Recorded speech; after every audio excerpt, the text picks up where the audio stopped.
लोगों का मेरा YouTube channel reading room ZR में बहुत बहुत वेलकम है। आज का इस वीडियो में मैं बताने वाला हूं कि आप ओबीसी सर्टिफिकेट के लिए अप्लाई कैसे करें। जैसे कि आप सबों को पता है कि ओबीसी सर्टिफिकेट ओबीसी केस कई महीनों से हाई कोर्ट में चल रहा था, लेकिन अब एक फ्रेश लिस्ट आ चुकी है। अब कौन कौन सा कास्ट अप्लाई कर सकता है ओबीसी सर्टिफिकेट के लिए, तो वो लिस्ट रेडी हो चुका है, आ चुका है पोर्टल में, आप लोग खुद देख सकते हैं। और उसी लिस्ट में जिस कास्ट को अप्रूव किया गया है वही अप्लाई कर सकते हैं ओबीसी के लिए। तो इस वीडियो में मैं बताऊंगा कि आप अप्लाई कैसे करेंगे ओबीसी का, स्टेप बाय स्टेप बताऊंगा। आइए मेरे साथ वीडियो में बने रहें। दो चीज़ और ख़ास है कि एक जिसके पास ऑलरेडी सर्टिफिकेट है तो वो उसको किस तरह से देखेंगे कि ये मेरा सर्टिफिकेट का वैलिड है या नहीं है उसको। और दूसरा कि आपका अगर डिजिटल सर्टिफिकेट नहीं है तो आप डिजिटल सर्टिफिकेट कैसे अप्लाई करेंगे। लेकिन इस वीडियो में ख़ास तौर पर बताया जाएगा, उसके लिए अलग से बनेंगे, लेकिन इस वीडियो में ख़ास तौर पर बताया जाएगा कि आप ऑनलाइन यानी ओबीसी सर्टिफिकेट के लिए ऑनलाइन अप्लाई कैसे करेंगे। तो आइए मेरे साथ वीडियो में बने रहे, हम स्टेप बाय स्टेप एक तरफ से बताते हैं। सबसे पहले हम लोग ओबीसी सर्टिफिकेट के लिए हम लोग को गूगल में जाना है। गूगल में जाके WB कास्ट सर्टिफिकेट अप्लाई लिखना है, WB कास्ट सर्टिफिकेट अप्लाई। उसके बाद यहाँ देख सकते हैं कि caste certificate backward class welfare department, इस तरह से ये जो वेबसाइट है, ये वेबसाइट आएगा। इस वेबसाइट में आपको क्लिक करना है, जो ऊपर आपको वेबसाइट दिख रहा है, backward classes welfare department caste certificate, यहाँ आपको क्लिक करना है।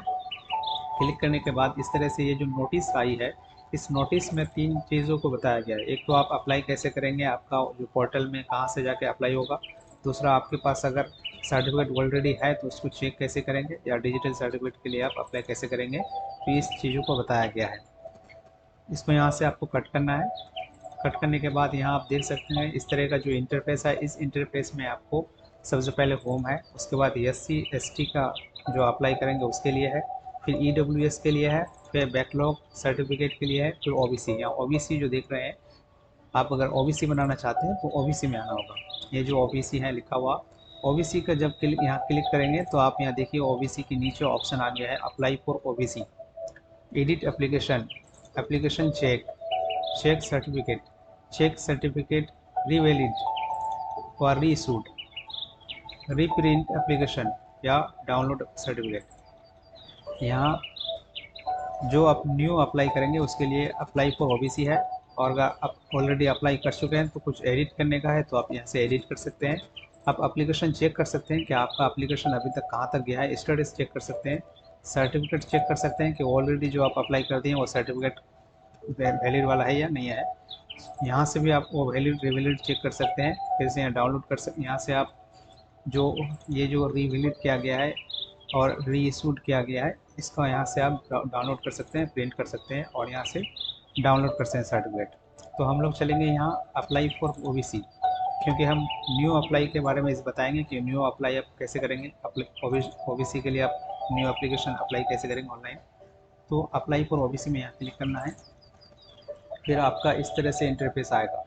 इस इंटरफेस में आप तमाम चीज़ यहाँ देख रहे हैं, लेकिन ये जो पेन काम नहीं करता है कहीं कहीं, जहाँ आपका लिखने का परमिशन नहीं है। क्यों?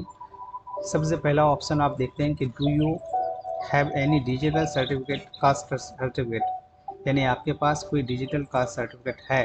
अगर है तो आपको फिर ये सर्टिफिकेट का नंबर वगैरह देख ही आपको डायरेक्ट हो जाएगा। लेकिन आप अगर न्यू अप्लाई कर रहे हैं तो आपके पास तो नहीं होगा, तो आपको यहाँ ऑप्शन में देना है नो। जब आप नो करेंगे तो फिर ये आपको फिलअप करने का ऑप्शन आ जाएगा, आप एलिजिबल हो जाएंगे यहाँ फिलअप करने का। तो आपको क्या क्या फिलअप करना है, आप देख सकते हैं कि वेस्ट बंगाल तो ऑलरेडी है, क्योंकि वेस्ट बंगाल का है। तो आप फिर आपको यहाँ डिस्ट्रिक्ट देना है, फिर सब डिवीज़न देना है, फिर म्यूनसिपल, आप म्यूनसिपल से बिलोंग करते हैं या ब्लॉक से बिलोंग करते हैं। अगर ब्लॉक है तो यहाँ को आपको ब्लॉक क्लिक करना होगा। उसके बाद यहाँ वार्ड, आपको जिस वार्ड से हैं आप उस वार्ड का नाम देना होगा। फिर आप किस सर्टिफिकेट के लिए अप्लाई कर रहे हैं ये आपको देना है। आप OBC के लिए कर रहे हैं तो OBC सर्टिफिकेट यहाँ क्लिक करना है। फिर यहाँ सेलेक्ट फॉर द लिस्ट, आप OBC ये OBC B के लिए अप्लाई कर रहे हैं। तो एक चीज़ आपको देखना होगा कि आप जिस कास्ट से बिलोंग करते हैं वो ABC 1 में है या OBC B में है। वो कैसे देखेंगे, चलिए हम बताते हैं वो चीज़ कैसे आप देखेंगे। यहाँ जो जब ओपन करेंगे तो notice regarding new system of applying for OBC certificate, ये पहले भी आया था, मैं आपको दिखाया था। तो इसमें जो यहाँ अटैच लिस्ट है, इस लिस्ट में आपको क्लिक करना है। यहाँ पहले ऑलरेडी आप पहले जाके आपको क्लिक करना है, क्लिक करके यहाँ चेक करना है। ये लिस्ट यहाँ दिया गया है, देखिए मोर बैकवर्ड कैटेगरी और बैकवर्ड कैटेगरी, ये लिस्ट 1 है, ये कैटेगरी 1 है, ये कैटेगरी बी। आपका जो कास्ट है, आप किस से बिलोंग करते हैं, आप देख सकते हैं कि कैटेगरी 1 से बिलोंग करते हैं या कैटेगरी बी से बिलोंग करते हैं। अगर आप सपोज कीजिए कि आप नसिया शेख है या शेख है, खान है, मुस्लिम मोल्ला है, तो आप कैटेगरी वो से ये से बिलोंग करते हैं। और आप इसी साइड में आ जाएंगे कैटेगरी बी, जैसे फ़कीर, सैन, इस तरह के आप यहाँ से देख सकते हैं। Backward class category B, category 1। तो आपका कास्ट जो है, आपका कास्ट पहले चेक करना होगा कि कैटेगरी 1 में है या कैटेगरी बी में है। उसी के बाद आपको वो ऑप्शन सेलेक्ट करना होगा। तो वो लिस्ट देखने के बाद फिर आपको यहाँ सेलेक्ट करना है। सपोज कीजिए कि ओबीसी आपका बी हो गया, कास्ट में बी करना है, फिर कास्ट ट्राइबल कम्युनिटी, फिर आप वो उस लिस्ट से देखकर ही आपको यहाँ देना है कि आप किस कास्ट से बिलोंग करते हैं, वो कास्ट यहाँ आपको देना है। एक चीज़ आपको याद रखना है कि अगर आप ओबीसी बी करेंगे तो ओबीसी ए करेंगे तो ये का ही कास्ट यहाँ आएगा, और ओबीसी बी करेंगे तो बी का कास्ट जितना है यहाँ आ जाएगा। तो आपको पहले कास्ट देखना है, उस लिस्ट में जाके चेक करना है कि आप किस कैटेगरी से बिलोंग करते हैं, फिर कैटेगरी यहाँ से सेलेक्ट करके फिर यहाँ से उस कास्ट का यहाँ नाम सेलेक्ट करना है। आप जो भी यहाँ से देंगे,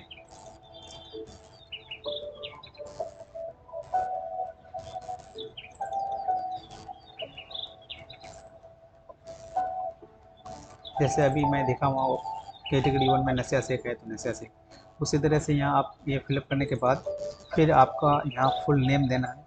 एकदम नाम में कोई मिस्टेक नहीं होना चाहिए। आपके पास अगर 10th या 12th का सर्टिफिकेट या एडमिट है, उसी को देख कर दें, या आधार कार्ड है तो उसको देख कर भरें। नाम बिल्कुल एकदम करेक्ट होना चाहिए। फुल नेम भरने के बाद फादर्स नेम, फिर मोबाइल नंबर आपको देना है, फिर ईमेल आईडी देना है। उसके बाद फिर से आपको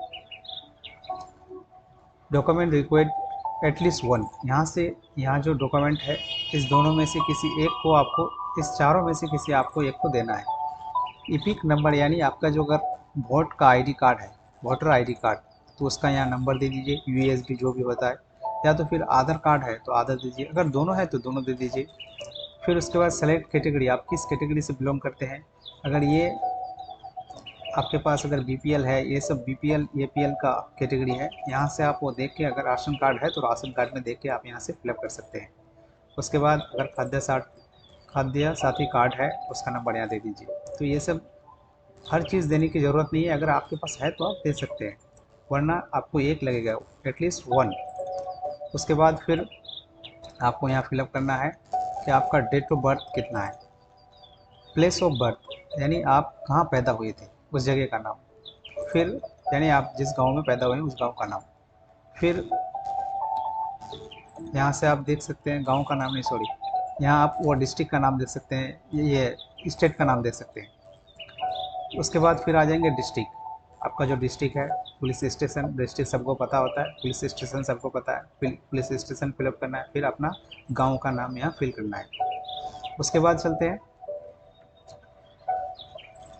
permanent address for last 6 month, यानी आप अगर परमानेंट एड्रेस तो आपको पता है कि आपका प्रेजेंट एड्रेस तो आपको पता है कि प्रेजेंट एड्रेस अभी आप जहाँ हैं, तो प्रेजेंट एड्रेस आपको इंटर नेम देना है, पहले आपका इंटर प्रेजेंट एड्रेस में आप जहाँ हैं तो वहाँ का आप यहाँ अपना नाम भी दे सकते हैं, या आपका जो गार्जियन है उसका नाम दे सकते हैं, या आप जिस महल्ले में रहते हैं उसका कोई जो भी है मेंबर हो, या कोई महल्ले का जो लीडर हो उसका भी नाम दे सकते हैं। उसके बाद यहाँ state, district, police station, ward, para house number, post office, pin number. Para house number इसमें सिर्फ गाँव का नाम भी दे सकते हैं और कुछ नहीं, पिन कोड। उसके बाद परमानेंट एड्रेस, अगर यही आप अगर परमानेंट एड्रेस और प्रेजेंट एड्रेस आपका सेम है तो आपको सिर्फ यहाँ कर देना है सेम एज प्रेजेंट, यस कर देने से ये दोनों सेम हो जाएगा, सिमिलर हो जाएगा। फिर आपको इसको फिलअप करना नहीं है, फिर आगे बढ़ना है। उसके बाद आ जाएगा नेशनलिटी इंडियन ऑलरेडी, रिलीजियस आपको यहाँ से सिलेक्ट करना है कि आप किस रिलीजियस से बिलोंग करते हैं, फिर जेंडर सेलेक्ट करना है, जेंडर सेलेक्ट करने के बाद ब्लड रिलेशन डिटेल्स, इसमें क्या देना है ये इम्पोर्टेंट है। सर्टिफिकेट होल्डर्स नेम, यानी ब्लड रिलेशंस जो होता है ये आपका फैमिली में आपका चाहे ब्रदर्स हो, फादर्स हो, मदर्स हो, सिस्टर्स हो या कज़न्स में से किसी का अगर सर्टिफिकेट है तो उसका नाम देना है, उसका सर्टिफिकेट नंबर देना है, डेट ऑफ इशू, उसका सर्टिफिकेट कब इशू हुआ था वो देना है।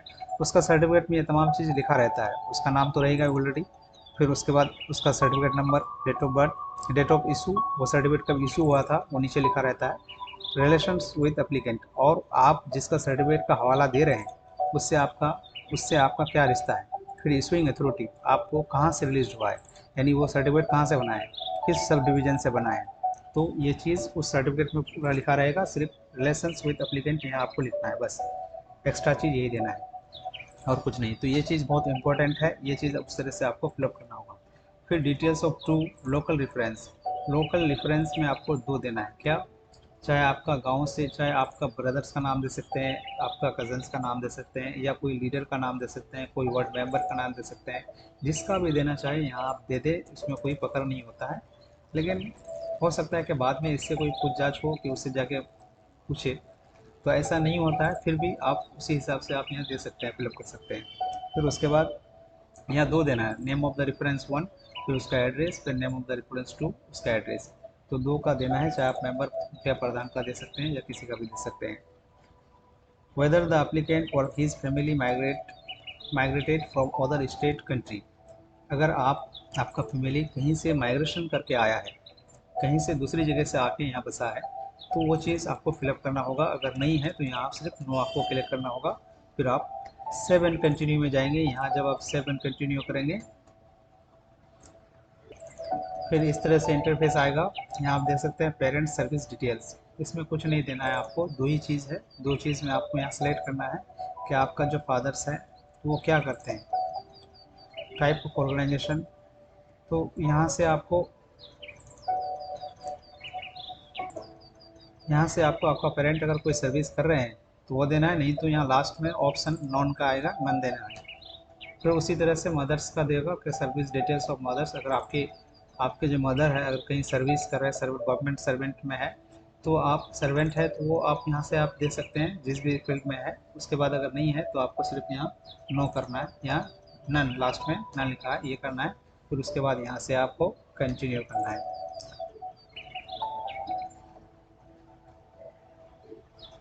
कंटिन्यू करने के बाद फिर इस तरह से ये आएगा, यहाँ आपको लोकेशन देना है, agriculture land holding own by mother, father and minor child. आप जहाँ से हैं आपको ये लोकेशन, आपको गांव का ही नाम दे सकते हैं, आप जिसको हम लोग मौज़ा बोलते हैं, मौज़ा का नाम दे सकते हैं। तो इस तरह से यहाँ आपको लोकेशन सिर्फ नाम दे देना होगा। उसके बाद इधर यानी कुछ भी दे दीजिए, यहाँ 01 कुछ भी लिख दीजिए। उसके बाद यहाँ आपको सिर्फ देना होगा एनुअल इनकम, आपको फादर्स का एनुअल इनकम कितना है, तो आप जितना भी दे सकते हैं, चाहे 10,000, 20,000, 25,000, 50,000, 1 लाख। और अपना मदर्स का इनकम वो भी आप जितना भी दे सकते हैं। आपका देने के बाद ये ऑप्शन में जो इनकम टैक्स है ये नो नो कर देना है, यहाँ भी नो नो कर देना है। उसके बाद यहाँ 7 कंटिन्यू में जाना है। 7 कंटिन्यू के जाने के बाद देखिए यहाँ एप्लीकेंट्स फ़ोटो मैक्सिमम साइज़ यहाँ दिया 150 के भी होना चाहिए। उसके बाद document establishment relation with applicant, और आपका जो डॉक्यूमेंट दिए हैं वो यहाँ आप देख सकते हैं। उसका ब्लड रिलेंट चार्ट में आप माइग्रेशन सर्टिफिकेट या कुछ ऐसे दे सकते हैं, वोटर आईडी जिसका आप कार्ड देंगे, जिसका ओबीसी में उस वक्त जो बताया कि आप जो हवाले में जो आपका ओबीसी दिया है वो जो देंगे उसको क्या लगेगा वही चीज़ है, उसी का यहाँ देना है। उसके बाद डिटेल्स नंबर, एज प्रूफ आपको देना है, या आपका सब कुछ यहाँ फिलअप करना है, आइडेंटिटी फोटो डॉक्यूमेंट। तो ये सब फिलअप करने के बाद प्रूफ ऑफ सिटीजनशिप, ये तमाम चीज़ यहाँ देने के बाद फिर ये कैप्चा जो है ये कैप्चा कोड करना है, उसके बाद सबमिट करना है। तो ये कैसे आप फिलअप करेंगे मैं बता रहा हूँ। सबसे पहले आपको यहाँ से आपको एक सर्टिफिकेट देंगे, जो भी देंगे माइग्रेशन सर्टिफिकेट, आप ब्लड रिलेटेड रिलेशन चार्ट आप देंगे, वो ओबीसी बनाएंगे तो ये चार्ट आपको लगेगा, ये चार्ट आपको वहाँ देना होगा। तो ये चार्ट ये चार्ट पंचायत में बनता है, यहाँ आप दे सकते हैं। ये चार्ट देने के बाद डिटेल्स नंबर आपके पास नहीं है तो सिर्फ ये लिख देना है। वो चार्ट पहले बनाना पड़ता है। एज प्रूफ आपका यहाँ से देना होगा, बर्थ सर्टिफिकेट के हिसाब से देंगे, एडमिट कार्ड देंगे, जो भी देंगे एज प्रूफ के लिए वो सर्टिफिकेट यहाँ आपको क्लिक करना होगा। आप एज प्रूफ के लिए आप जब जमा करेंगे, ये सब फॉर्म जब निकलेगा, इसको जब आप जमा करेंगे तो वो आपको देना होगा।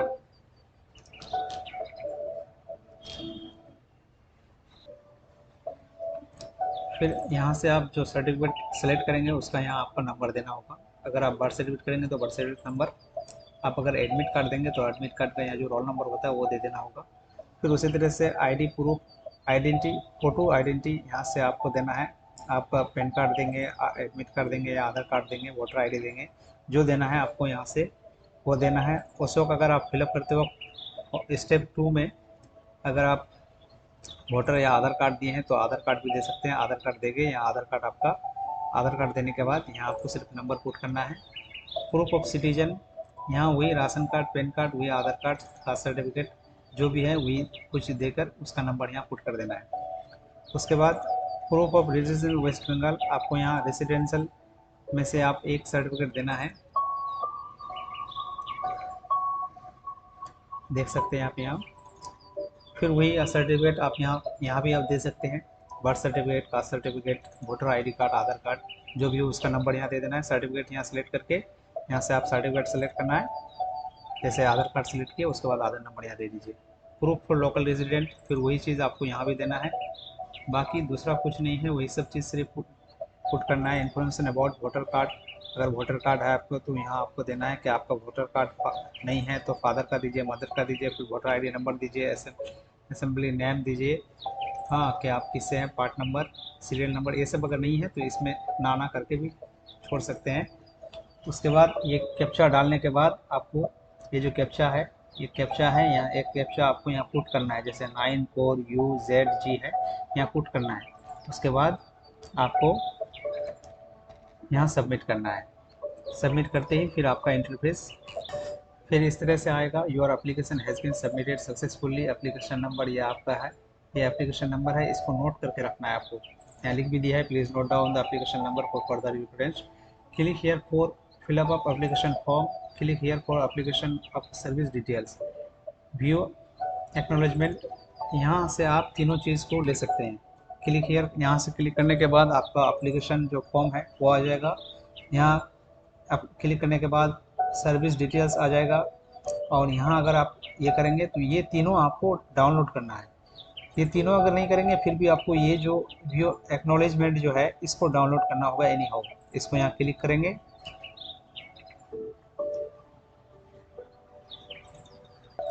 तो देखिए आप देख सकते हैं ये आ गया है एक्नॉलेजमेंट। तो इसी एक्नॉलेजमेंट इसी तरह से आएगा, और ये एक्नॉलेजमेंट को और जो आप डॉक्यूमेंट अप्लाई करते वक्त दिए हैं और 2-4 डॉक्यूमेंट के साथ आपको फिर ये सब ले आके जमा करना होगा, तभी आपका ओबीसी बनेगा। तो यहीं तक था आज का वीडियो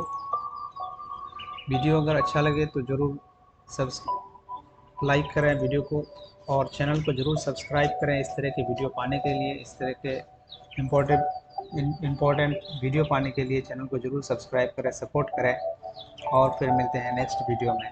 थैंक यू।